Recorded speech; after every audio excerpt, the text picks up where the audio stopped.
उपवास असल्यावर तुम्ही सुद्धा साबुदाणा खिचडी खाऊन कंटाळा असलात किंवा खिचडी खायची नसेल ना तर तवा असे उपवासाचे आप्पे बनवून खा. घरचे सुद्धा म्हणणार मग आम्ही सुद्धा उपवास करायला सुरू करतो, एवढे टेस्टी आप्पे लागते ते. मग काय करायचं माहिती, त्यासाठी 1 वाटी घ्यायची बगर किंवा वरई म्हणते ते, आणि अर्धी वाटी घ्यायचं साबुदाणा. याला आहे ना 1-2 मिनिटं मीडियम फ्लेमवर भाजून घ्यायचं आणि थंड करून घ्यायचं, आणि त्याला नंतर थंड करून बारीक करून घ्यायचंय. आता हे थंड झालं होतं, मी याला बारीक करून घेतलं. एकदम पावडर सुद्धा नाही करायची, थोडंसं दरदर ठेवायचं.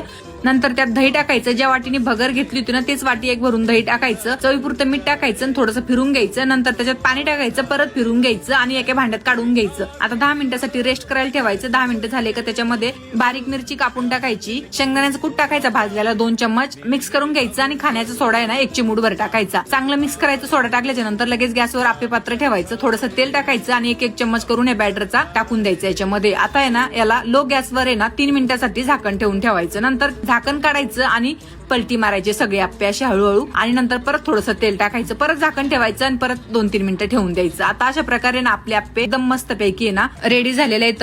तुम्ही बघू शकता कसला भारी याला कलर आलेला आहे. जसे दिसतेत ना तसेच खायला सुद्धा टेस्टी येतं. याला जाळी सुद्धा खूप छान आलेली आतमध्ये.